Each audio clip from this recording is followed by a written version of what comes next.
Okay, our last video for 4.1, we've got through a lot of definitions and some application problems. That's sort of why we're taking so long here. A lot to cover in one little lesson, but this is the last one. So in this lesson, we're going to talk about our angular speed versus our linear speed.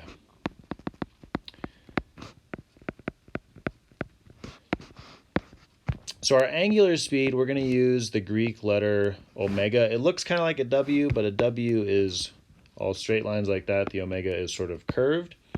So this is the Greek letter omega. And then for linear speed, we'll just go ahead and use V for velocity for linear speed. Now what you need to know is for angular speed, this is how fast the angle is changing. So for example, you can think about a wheel spinning around. And so this would be how fast the angle is changing. And in order to do that, you would take your theta and divide it by time. For the linear speed, this is what we think of as speed, so how fast your distance is changing. So this would be distance over time. As you're probably familiar with from other classes, distance over time gives you your linear speed. Theta over t would be your angular speed. Now something to note here is if you have a spinning wheel, so let's say I have like a bike wheel kind of hanging in the air and I'm just spinning it and it goes around.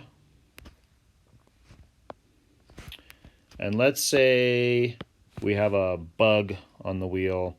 The bug is going around right here. There's also a bug up here that's going around. And this is one spoke, let's say, of the wheel.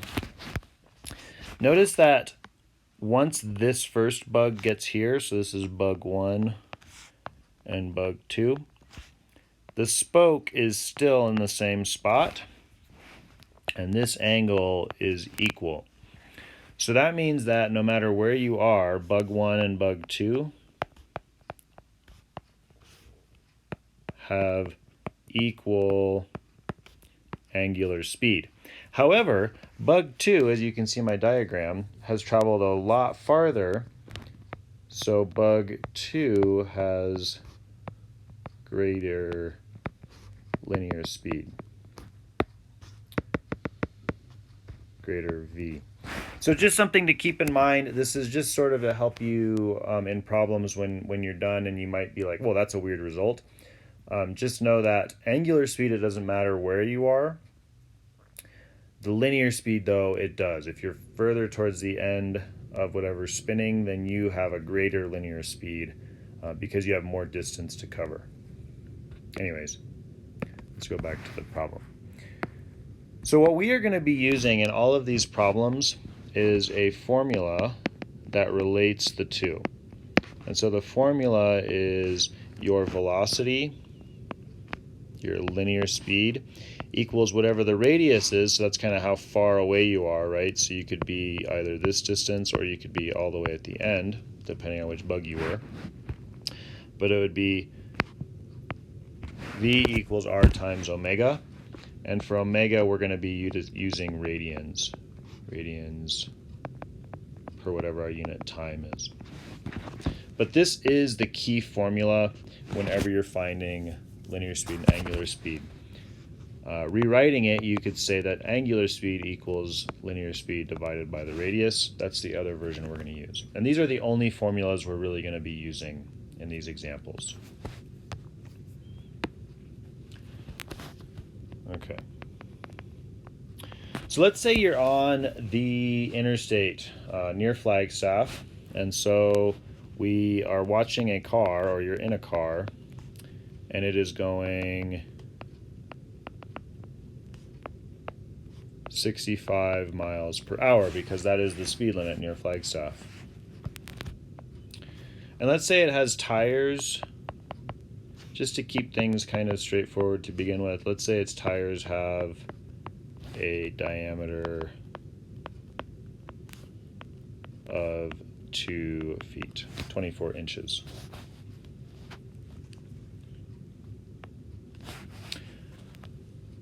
Now, if the car is going 65 miles per hour, that means that the linear speed of the wheels, so the tires, is 65 miles per hour. So I just need to point that out as well, because that's something that we sometimes miss. That means that the tire is going 65 miles in 1 hour. So my question now for all of us is we are going to determine the angular speed of the wheels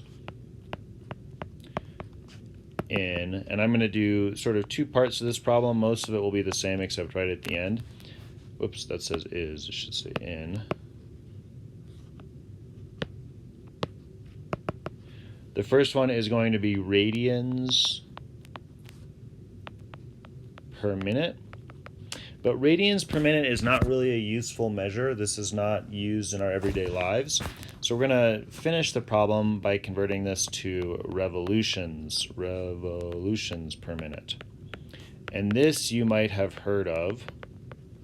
This would be RPM.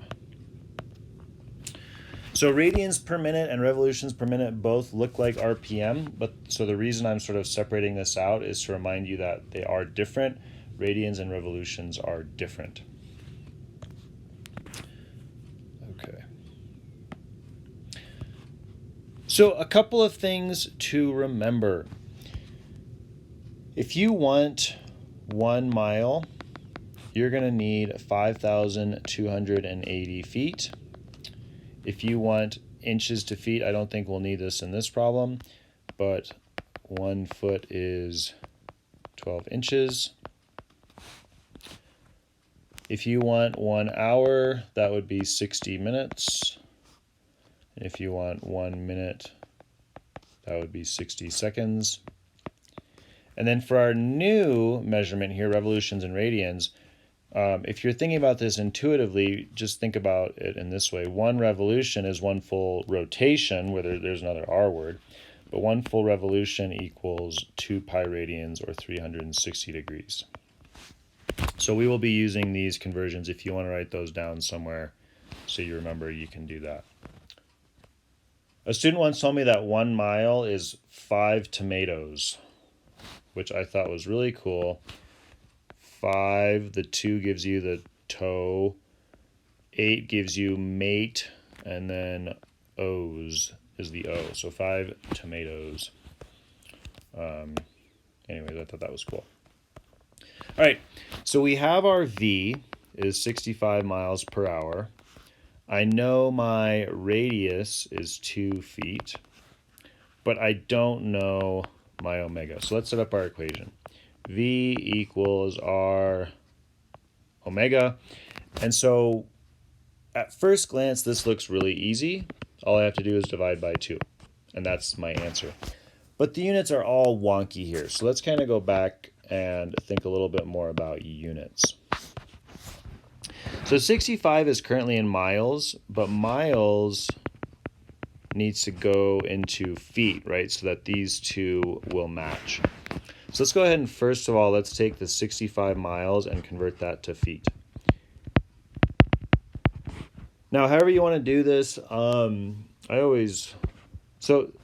so here's how I do it. If I'm converting from miles to feet, I should end up with a bigger number. And so that means I have to multiply by 5,280. That's how I remember to do it. If you want to think about train tracks, it would set up like this, 5,280 feet per 1 mile, which means I'll be able to cross out the miles. So you can do it that way, but I always just think if I'm converting from miles to feet, I should end up with a much bigger number, so I'm going to be multiplying. So let's take 65 and multiply by 5,280, 343, 200. Okay, so I have 65 miles. Now this was technically per, color code here, per 1 hour. I didn't cross out the hours, so I end up with 343 200 feet per 1 hour. Okay, so now let's plug that back in so that this makes a little bit more sense. Now let's divide both sides by 2.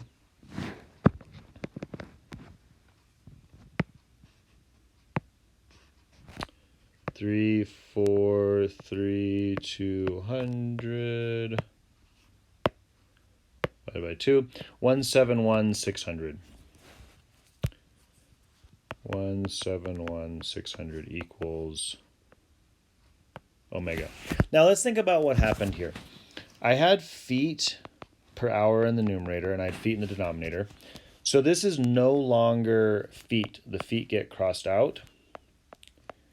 And so what this actually is 171, 600 radians, and I'm still in per hour. But I actually wanted to get to minutes. It says radians per minute. So now what we're going to have to do is do another unit conversion.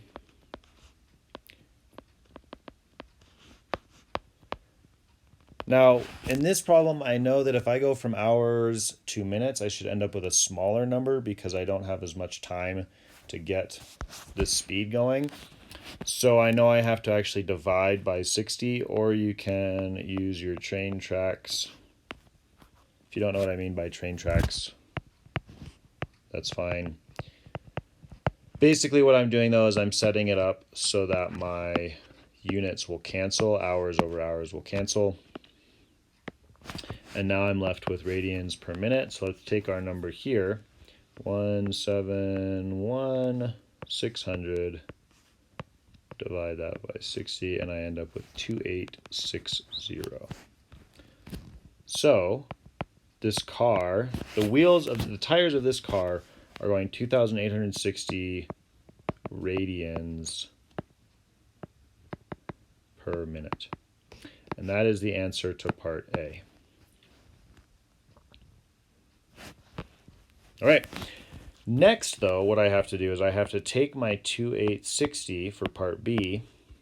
This is radians per minute. So the minute's good, but I want this in revolutions. So I'm going to put the revolutions in the numerator, and I'm going to put the 2 pi radians in the denominator. That way the radians will cancel out, and I'll be left with revolutions. So I'm going to take my answer,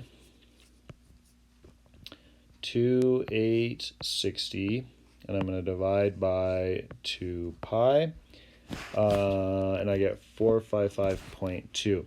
Now I want to mention something here. If you're on a calculator that doesn't do what mine just did, you might have something like this instead. Please make sure you put parentheses around the 2 pi. If you do it the other way, your calculator reads that as 2860 divided by 2, and then whatever this is times pi. So pi actually would go into the numerator. So please make sure you put parentheses around the pi there.